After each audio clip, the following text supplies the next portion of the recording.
morning, and welcome to another edition of A Cup of Coffee. Once again, I am Eric Bynum from BaseballdeWorld, wishing you a happy Wednesday. And I'm going to start off with, once again, my Laughing Man coffee. This is a fantastic blend. I really like it. Colombian blend.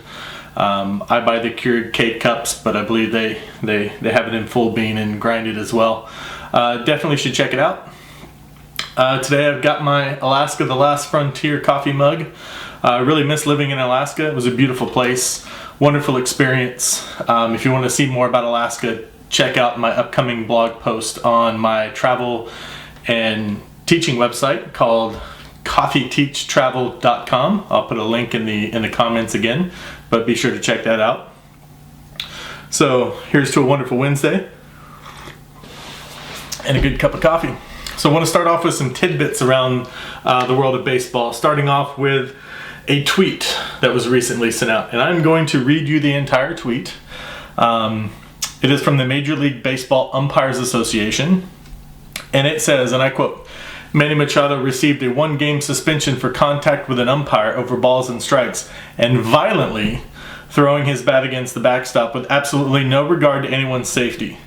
Violence in the workplace is not tolerated, and offenders are dealt with severely and even made examples of for the good of its employees, as well as the company itself. Is this truly what MLB wants to teach our youth?" Okay, I can understand that, but the worst part of this tweet, and the reason why whoever tweeted this should be fired, is this. I'm going to read all of the hashtags.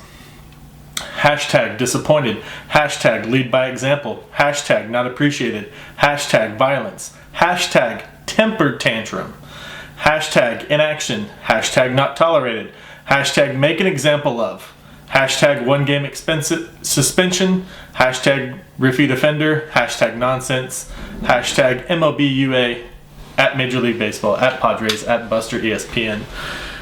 This is ridiculous. If any player came out and complained about the umpires like the umpire is doing to a player here, they would be fined, perhaps suspended. This is unacceptable to come from the umpires. We get it. Manny Machado acted like a child. You don't need to follow that up by acting like a child yourself. The best thing I've seen on this was somebody said that Umpires Association is acting like a spoiled 8th grader, and I kind of agree with it. So just wanted to get that out there. A couple other tidbits around the world of baseball. College World Series is continuing. Michigan, holy moly, man. One of the last 4 teams in. They're undefeated so far. They're in the catbird seat on their side of the bracket. They're 2-0. On the other side of the bracket right now, Vanderbilt and Mississippi State are playing. Last I checked, Vandy was up 1-0.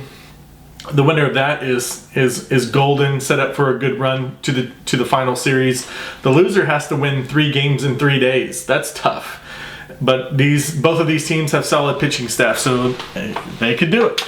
Should be a great finish to the College World Series. Make sure you're checking that out. Some upcoming tournaments around the world. Next week, the Prog Baseball Week will kick off. Fantastic tournament. I was there last year in Prague, and it was on my quote-unquote bucket list for many years after reading about it, and I had a fantastic time. It's a well-put-on tournament.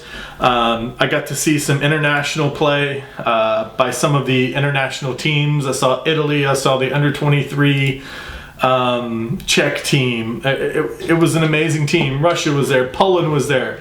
Shout out to all those great Poland guys, or players from Poland, coaches and whatnot that I talked to. You guys are fantastic. This year, again, you've got the Czech Republic under-23 team. You've got Johns Hopkins University. That's interesting. You have Russia. You have Belarus. Both last year, especially Russia, I really like watching them play. You have Poland again. Good luck, guys. You have the Stuttgart Reds out of Germany. Good addition to the tournament.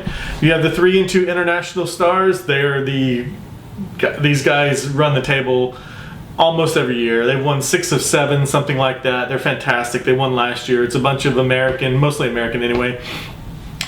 Import players playing around Europe. They get together. They've done a fantastic job putting that together. But the team that I really liked to watch last year was the international, or I believe they call them the future stars. These are some young international kids that have fantastic fantastic and high upsides. Several of them were playing around the country in the U.S. in college. Some of them are playing in, I believe I talked to one of the guys last year and he was playing in the Dutch Major League, things like that. These guys are young and they're talented and they're exciting to watch. So keep your eyes on that. It starts next Tuesday, I believe. Let me check here. Sorry about that. Yep, Tuesday the 25th through Friday the 28th. Should be a great time. We'll try and keep up with that as best we can. I'll get to that a little bit later. I'll actually be out of town some next week. Just to hit up some standings around the world. The Swiss NLA League, the Third Wheel Flyers are leading with a record of 8-1.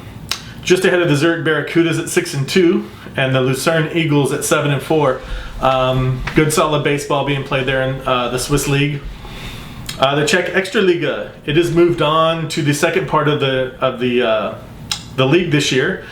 In the first part, I believe they call it the basic part, the Arrows Ostrava were in first place with a 24-3 record, followed by Draki Bruno at 22-5, and the Eagles Prague at 18-9. The top 6 teams in that league move on to the playoff round robin round. The bottom 4 go down to the play down series with the top 4 of the second league. So they've already started this second session.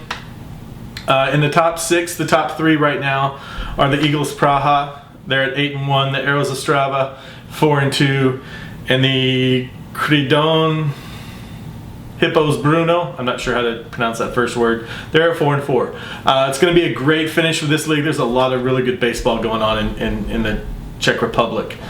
Wanted to hit up Croatia for a moment. A lot of people don't realize baseball is played in Croatia.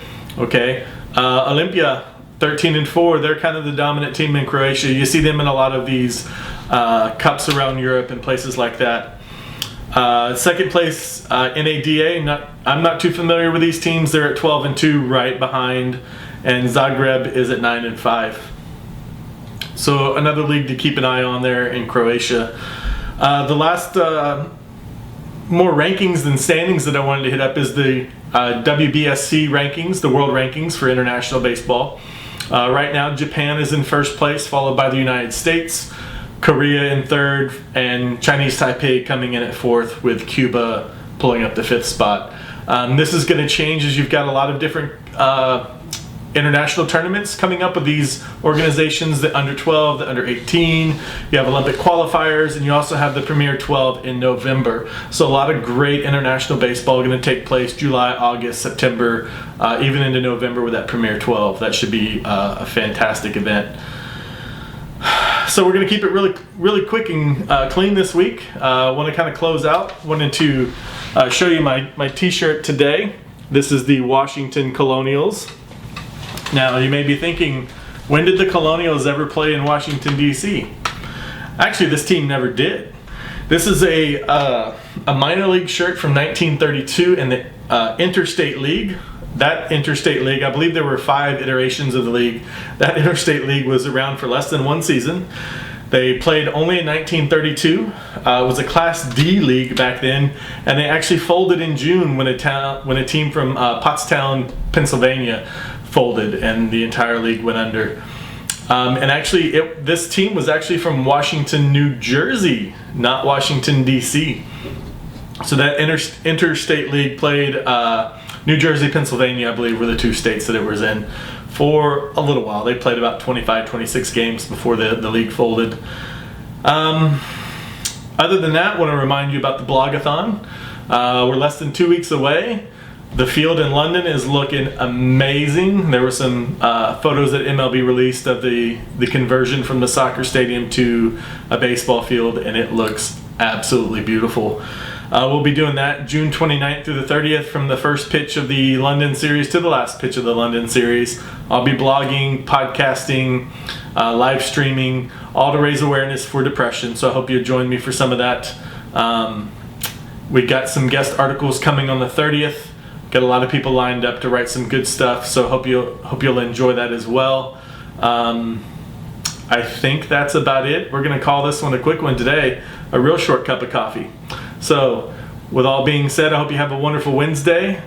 Shout out to my Mercs. Trivia night tonight. We're on a roll. We got to keep it going, baby. All right. We'll see you next time. Take care.